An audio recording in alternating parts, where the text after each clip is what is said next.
पैदा करिए बॉबी पवार के समर्थन। बॉबी भाई, कल रात की हमने घटना देखी, आपको प्रेस कॉन्फ्रेंस भी बुलानी पड़ी। आप कह रहे हैं कि एक षड्यंत्र हो रहा है, कुछ लोग आंदोलन को कमजोर कर रहे हैं। मैं कह रहा हूँ, अखबार और मीडिया कह रही है कि मुख्य आरोपी जो है खालिद है। मैं कह रहा हूँ मुख्य आरोपी मुख्यमंत्री जी है। मुख्यमंत्री जी क्यों इस भर्ती को बचाना चाहते हैं? इसके पीछे के कारणों के पीछे जाना पड़ेगा। हरिद्वार से 250 के लगभग बच्चे लाए जाते हैं, नाबालिग बच्चे, और उनसे नारे लगवाए जाते, रिजल्ट जारी करो, परीक्षा पारदर्शी हुई है। क्यों? क्योंकि भर्ती को बचाने के पीछे का बड़ा कारण है, इस भर्ती में बहुत बड़े लेवल पर धांधली हुई है।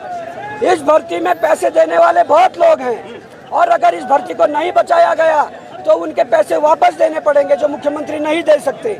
और अगर पैसे वापस नहीं दिए तो कल के दिन सामने है कि मैंने 15 लाख दिए थे, मुझसे 15 लाख लिए थे।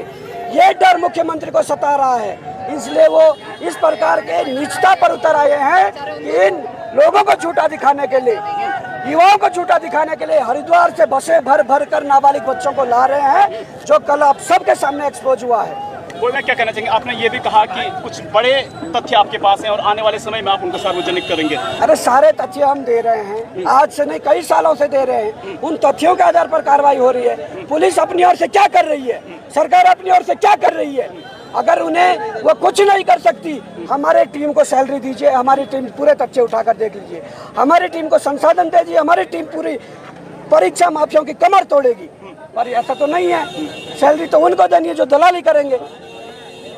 इसलिए कह रहा हूँ, कई सालों से जितनी भी कार्रवाई हुई है बेरोजगार संघ के द्वारा दिए गए तथ्यों के आधार पर हुई है। बिल्कुल मैडम, कुछ कहना चाहेंगे आप? तमाम बेरोजगार आज युवा सड़कों पर। आज ये जो जन सैलाब है, पहले तो इनका धन्यवाद कि इन्होंने सबने अपनी एकता दिखाई है। और दुर्भाग्यपूर्ण है कि आखिर कब तक ये धरना प्रदर्शन, कब तक ये पेपर लीक होंगे, आखिर कब तक, कितना सहन करना पड़ेगा? 25 साल हो गए हैं। ये दुर्भाग्यपूर्ण है। मेरे खुद दोनों बच्चों ने ये पेपर दिया है, और मैं इतनी दूर दूर से मैंने बच्चों को बुलाया कि तुम घर में आओ, पेपर दो, अपने प्रदेश के लिए, अपने प्रदेश में करो अपनी सेवा, जो भी करना चाहते हो। और मेरे दोनों बच्चे उस दिन से मुझे प्रताड़ित कर रहे हैं कि हमने पहले ही बोल दिया था उत्तराखंड में हमारे लिए कुछ नहीं है, तो आपने क्यों बुलाया हमें? मैं तो घर से ही प्रताड़ित हो रही हूँ, मैं खुद भुक्तभोगी हूँ, इसलिए मैं आज यहाँ पे आई हूँ। और दुर्भाग्यपूर्ण है कि हमारी एक ये सारे जितने भी यहाँ इन युवाओं का बहुत बहुत धन्यवाद है कि सबने एकता दिखाई और सब इस संघर्ष के साथ ही है। राष्ट्रवादी रीजनल पार्टी के हम पूरी टीम के माध्यम से हम इन बच्चों के साथ हैं, और हमारी भी मांग है कि तुरंत इसमें सीबीआई जांच की जाए। सर, कहना चाहेंगे हमको पार्टी जो है बेरोजगार संघ का जो है भरपूर समर्थन करती है पार्टी हमारी, और हम इनसे कंधे से कंधा मिला के लड़ाएंगे। तो तमाम तस्वीरें आप देख रहे हैं, आप कुछ कहना चाहेंगे? हम कहेंगे हमारी जो ये अंधी बहरी गूंगी सरकार है ना, इसको जगाने का काम करेंगे। आप कुछ कहना चाहेंगे? जल्दी समय जब हमारे सारा सिस्टम एक, हमारे रीति रिवाज एक, हमारी सारी परेशानी एक ही सिस्टम से हम पीड़ित हैं, तो हम सब एक क्यों नहीं? मेरा एक ही सवाल है उत्तराखंड की जनता से, हम सब एक क्यों नहीं? जब सबके मुद्दे एक हैं, सिस्टम एक है, एकता में अनेकता में एकता क्यों नहीं है? बिल्कुल। तो ये तमाम तस्वीरें आप देख रहे हैं। भाई साहब, क्या कहना चाहेंगे? सुरेश भाई, कल रात को बड़े आरोप लगे, आरोप आपकी ओर से लगे और दूसरी ओर से भी लगे, आखिर सच्चाई क्या? आप ऐसे युवाओं को प्रताड़ित करते रहिए। माननीय मुख्यमंत्री पुष्कर सिंह धामी जी, अभी शाम को भी शोर चल सकता है, सावधान रहिए। इस तरीके की तत्काल युवाओं की मांगों को माना जाना चाहिए। जो आप लगातार युवाओं को ऐसे बदलाने की कोशिश कर रहे हैं, ये सही बातें नहीं है। मैं अभी भी कह रहा हूँ माननीय मुख्यमंत्री जी से, हमने कल भी कहा था डेलीगेशन के रूप में जब गए थे, कि आप युवाओं की इन बातों को तत्काल स्वीकार करें, और तत्काल जो है आयोग के अध्यक्ष से वहाँ से उनको पद से हटा दीजिए। लेकिन माननीय मुख्यमंत्री जी, न उनका कोई पॉजिटिव रिस्पॉन्स आ रहा है, न उनका कोई नेगेटिव रिस्पॉन्स आ रहा है, चुप बैठे हुए हैं, कुछ नहीं बोल रहे हैं। माननीय मुख्यमंत्री जी से मिला था, क्या आश्वासन मिला? कोई आश्वासन नहीं मिला।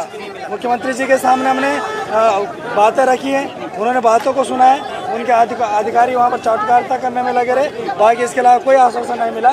हमने कहा था कि अगर जो भी आपकी तरफ से आश्वासन है, आप 5 बजे तक संवाद जारी कर दीजिएगा। 5 बजे तक कोई संवाद जारी नहीं हुआ है, और आज भी नहीं हो रहा है, अभी तक भी नहीं हुआ है। तो ये आंदोलन बढ़ता जाएगा। अगर माननीय मुख्यमंत्री पुष्कर सिंह धामी जी को अपनी कुर्सी की चिंता है, तो तत्काल सीबीआई जांच की संस्तुति करे, ये परीक्षा निरस्त करे, और आयोग के अध्यक्ष को तत्काल उनसे इस्तीफा दें। बिल्कुल। तो एक टूक सही बात कह दी है। त्रिभुवन भाई, क्या कहना चाहेंगे? कोई युवाओं का जोश और दूसरी ओर आंदोलन किस ओर जाता हुआ दिख रहा है? बहुत बदहाल है हमारा प्रदेश, और धामी जी की चोरी पकड़ी गई, कल इतना नंगा हुए हैं वो, खुद से प्लांट करके बच्चों को वो भेज रहे हैं, तो सोचिएगा इस नंगपने पर आने का मतलब इस प्रदेश में अब तक कितने व्यभिचारी ऐसे थे जिनको बचाने के लिए मुख्यमंत्री या उसके जो चाटुकार हैं उन्होंने क्या कुछ किया होगा। आज मुझे किसी चीज़ पर विश्वास नहीं है। अखबार इनके हो चुके, टीवियाँ इनकी हो चुकी, ये आम जनता की आवाज़ को दबाने का प्रयास कर रहे हैं। और उसका एक अर्थ ये है कि आज देखो हजारों की संख्या में युवा सड़कों पर बैठा हुआ है, पर ये तो बस शुरुआत है। 163 धारा भी इन्होंने लगाई जो लगभग जो है सफल ही साबित हुई। क्या चाहिए उत्साह दिन प्रतिदिन बन रहे हैं।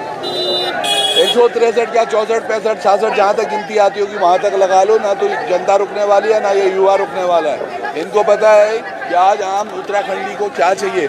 ये बात पहले करते थे कि रोटी कपड़ा और मकान, मैं बोल रहा हूँ रोजगार महत्वपूर्ण है। रोजगार दे दो तो ये सब चीज़ें तो जनता अपने आप ही ले आएगी, जिसके बाद रोजगार होगा। तो ये बहलावे में आने वाले बच्चे नहीं हैं। अब ये युवा सब समझदार हैं। अगर इनको मौका दिया जाए, कल यही SDM, DM, पटवारी सब यही बनने वाले हैं। बिल्कुल। तो रोजगार की प्राथमिकता भाई साहब कुछ कहना चाहेंगे आप? देखिए, मैं तो कह रहा हूँ कि धामी सरकार इतनी बेशरम सरकार हो रखी है कि इस युवाओं का अधिकार को बेच रहे हैं, युवाओं के साथ जो है अन्याय कर रहे हैं। आप देख लीजिए 15-15 लाख रुपए में नौकरियां बेची जा रही है। क्या उनके माँ बाप कहेंगे, जिनके माँ बाप गांव में खेत में काम करते हैं, खून पसीने से कमाई हुई एक एक रुपया लाकर जो है देहरादून में अपने बच्चों के एजुकेशन के लिए देते हैं। लेकिन यहाँ पर किरायों के कमरे में किराए दे दे के जो है थक गए हैं। यहाँ पर छोटे छोटे कमरों में बच्चे रह रहे हैं, 3-3, 4-4 साल जो है मेहनत कर रहे हैं और लास्ट में उनके पेपर जो है लीक किए जाते हैं। तो हमने कह दिया अभी तो ये पेपर लीक हुआ है, अब 27 में धामी सरकार लीक होने जा रही है। ये युवाओं का संदेश है। 70 विधानसभा के युवा यहाँ पे मौजूद है और 70 विधानसभा से हम इनको अब बैकआउट करेंगे। बिल्कुल। आप संक्षिप्त में आपसे भी जानना चाहेंगे, कुछ कहना चाहेंगे? दो शब्द यही कहना चाहेंगे, तो बच्चों को न्याय मिले, CBI जांच हो और जो लोग इसमें लिप्त हैं इन लोगों की तुरंत गिरफ्तारी करी जाए। हम लोगों का सारा समर्थन बच्चों के साथ है, बेरोजगार संघ के साथ है। हम चाहते हैं कि इनका सही ढंग से वो हो जाए, भर्ती निरस्त कर दी जाए। ये जो अभी वो हुई है इनके पेपर में, इसको निरस्त कर दिया जाए। बिल्कुल। तो तमाम देखिएगा कुछ और युवा है जो कहना चाहते हैं, कुछ कहना चाह रहे हैं आप? हाँ जी, इसमें छोड़ दीजिए। ये एक मैसेज है ना सिर्फ राज्य सरकार को बल्कि केंद्र सरकार को भी मैसेज है कि जिस ओर जवानी चलती है उस ओर जमाना चलता है। तो यहाँ पे जमाने और जवान एक साथ अभी तो फिलहाल देखिए राजनेताओं के लिए क्या है कि जो बड़े बड़े कुर्सियों पे पद पर बैठे हैं उनके लिए एक 45 साल का जो व्यक्ति है वो युवा है। लेकिन यहाँ पे जो आप देख सकते हो जो ये 24 साल 25 साल के जो युवा हैं ये यहाँ पे बैठे हैं, उनके लिए ये युवा नहीं है। जो गद्दी पर बैठे हैं 45 साल के लिए व्यक्ति वो युवा है उनके लिए। तो अभी तो फिलहाल इसमें थोड़ा सा मतभेद लग रहा है, ठीक है। बट ये एक मैसेज है सरकार को कि आप लोग जो है पास से आप सीखिए। जो बांग्लादेश में हुआ एक युवाओं का आंदोलन था, छात्रों का आंदोलन था। जो नेपाल में हुआ, चलिए बांग्लादेश और नेपाल की तुलना भारत से नहीं कर सकते, कुछ कहना चाहेंगे? जी सर, मैं बिल्कुल कहना चाहूँगा। सबसे पहले तो मैं धामी सरकार को ये कहना चाहूँगा कि हमारे जो उत्तराखंड के शहीद हैं वो ऐसे ही शहीद नहीं हुए हैं। और धामी जी को कहना चाहूँगा कि हमको हमारा पुराना उत्तराखंड वापस चाहिए। आज जहाँ भी देखे उत्तराखंड में पानी भी देखो बोतलों में मिला जाता है। पानी और बोतलों की बात करते हैं। पहाड़ी बहुत अच्छी टोपी आपने पहनी, कुछ कहना चाहेंगे? जी भाई जी नमस्कार। टोपी पहन के कुछ फायदे हो रहे हैं? टोपी पहन के फायदे तो नहीं हो रहे, लेकिन करेंगे। एक नई ज्वालामुखी आएगी और मैं आपके माध्यम से कहना चाहता हूँ मोदी जी आपसे कोई बैन नहीं और पुष्कर सिंह धामी आपकी और आपकी कैबिनेट की खैर नहीं। मैं ऐसा क्यों कह रहा हूँ क्योंकि देखिए 25 साल मात्र अभी उत्तराखंड को हुए हैं और 25 साल में इस छोटे से उत्तराखंड में देखिए कितना ज़्यादा कर्ज में डूब चुका है हमारा उत्तराखंड। और ये डूब रहा है किस कारण से मैं आपको बताता हूँ। आज एक प्रधान के पास भी आप जाएंगे ना, मैं एक प्रधान को जानता हूँ, एक प्रधान की कहानी बताता हूँ। आज एक प्रधान आपको 10 साल में आज एक करोड़पति बन चुका है। तो सोचिए मैं 10 साल से दुकान चला रहा हूँ और मेरे ऊपर 5 लाख का कर्ज है। साथियों मैं आपको बताना चाहता हूँ, आपके माध्यम से प्रवचन के माध्यम से बताना चाहता हूँ। और वहीं एक प्रधान एक करोड़पति बन जाता है। और सोचिए आप इस छोटे से उत्तराखंड में आज प्रति व्यक्ति के ऊपर कम से कम 12 से 15 लाख रुपए का कर्ज है। 15 लाख का बोझ है। मैडम कुछ कहना चाहेंगे? हाँ, मैं यही कहना चाहूँगी कि पेपर चोर गद्दी छोड़। अब धाकड़ धामी साहब का धाकड़पन ये होना चाहिए कि गद्दी छोड़ दें वो, क्योंकि उस गद्दी के लायक नहीं है। और मुझे समझ में नहीं आता कि इस उत्तराखंड में जो कुछ भी हो रहा है सारे कनेक्शन भाजपा से क्यों जुड़ रहे हैं। पेपर चोरी में भी भाजपा, वोट चोरी में भी भाजपा, हर चीज़ में भाजपा। तो अब ये जो युवा है देश का वो परिवर्तन चाहता है। और बेरोजगार संघ गया था बात करने हमारे मुख्यमंत्री साहब से, बोल के आया उनसे, लेकिन उनको वहाँ से कुछ पॉजिटिव नहीं दिखा कि वो कुछ करना चाहते हैं। ना ये CBI जांच करते हैं। एक छोटे से केस के लिए CBI जांच हो सकती है, लेकिन ना अंकिता भंडारी के केस में CBI जांच हुई, जो बड़े बड़े मुद्दे हैं जिनमें इनके नेता फंसते हैं उसमें सीबीआई जांच नहीं होती ना। पेपर लीक में सीबीआई जांच होगी और क्या कहते हैं 3 ही पन्ने तो लीक हुए हैं, उसको पेपर लीक नहीं मानेंगे। तो भाई ये जो हमारी सरकार है ना, जो ये अपने आप को बोलती है विश्व गुरु सरकार, जो बोलती है कि पूरा सारा कानून सिस्टम सब अच्छा है, सब कुछ अच्छा है, तो आज मैं सबको एक बोलना चाहती हूँ, ये मैं सबको एक अपील करना चाहती हूँ कि इस भाजपा सरकार ने हमारी पहाड़ की पानी भी जमीन पे ले आए। देख रहे होंगे आप फ्लड कितना हो गया, पहाड़ भी हमारा पानी पे जमीन पे है, पानी भी, और अब सड़क में हमारी जवानी भी है। पहाड़ का पानी भी सड़क पे आ गया है, पहाड़ की जवानी भी सड़क पे आ गई है इस धाकड़ धामी की वजह से। भाई साहब कुछ कहना चाहेंगे आप? पहाड़ के पानी और पहाड़ की जवानी को लेकर बात कही जा रही है। देखिए, जो हमारा उत्तराखंड बना था वो इसी शर्तों पर बना था कि पहाड़ का जो जल जंगल जमीन है वो हमारे काम आएगी, और जो पहाड़ में जो भी रोजगार पैदा होगा हमारे लोगों के काम आएगा। लेकिन आपने देखा होगा जिस तरह से इस टाइम पे चल रहा है, अब जहाँ अगर हम केंद्र के प्रतिष्ठानों की बात करेंगे तो केंद्र के प्रतिष्ठानों में 80% लोग बाहर के क्षेत्र के आ गए, और जहां हम बात करते हैं अपने उत्तराखंड के उसकी, तो यहाँ पे लगातार इस तरह की कमियां हो रही हैं कि पहले तो पेपर नहीं होते, और जब पेपर होते हैं तो 3-3 साल इंतजार करने के बाद उनका रिजल्ट रोक दिया जाता है, और जब रिजल्ट आता है 2 साल बाद तो रिजल्ट आता है, 2 साल बाद रिजल्ट आने के बाद नियुक्तियां नहीं दी जाती है। तो ये लगातार सरकार की जो प्रदेश सरकार की नाकामी है ये इस तरह से चल रही है। इस टाइम पे धामी सरकार को सोचना होगा, अगर इस तरह का कृत्य इनका चलता रहा तो निश्चित तौर से मैं समझता हूँ जो इनका 8-8.5 साल निकले हैं वो पूरा व्यर्थ होने जा रहा है। इन्होंने जितने भी काम करे हैं, मैं समझता हूँ कि इन्होंने केवल बेरोजगारों और हमारे युवाओं को ठगने का काम किया है इन्होंने। और ये जो पहाड़ की जवानी है और पानी है, ये अगर हमारे काम नहीं आएगी तो आज जो यहाँ से ये आंदोलन की बिगुल बजी है, तो ये आंदोलन हमारा बहुत आगे तक जाने वाला है, और ये आंदोलन को सरकार को हटाने का काम करेगा। जी आरब जी जरा फोकस कीजिए। भाई सर क्या कुछ कहना चाहेंगे? सर आप क्या कहना चाहेंगे आज सड़कों पर? जहाँ कबूतरों का सरपरस्त एक बाज हो, वहाँ न चुप रहेंगे, हम कहेंगे हमारा हक हमें जनाब चाहिए। आज हमारे जो ये ब्यूरोक्रेट, हमारे मंत्री, जो हमारे नेपो किड्स हैं, ये हमारे नेपो किड्स, हमारे ब्यूरोक्रेट, हमारे मंत्री, ये इतने गैर जिम्मेदार हैं, इतने लापरवाह हैं। ये एक बार का मसला नहीं है, पिछले 10 सालों से 12 सालों से लगातार ये सारी चीज़ें उठती रही हैं, दबती रही। ये किसी एक हाकम का सवाल नहीं है, ये सिस्टम इतना सड़ा दिया है, गला दिया है, और इसके लिए पूरे तरीके से जिम्मेदार मुख्यमंत्री समेत पूरी सरकार में बैठे हुए लोग हैं।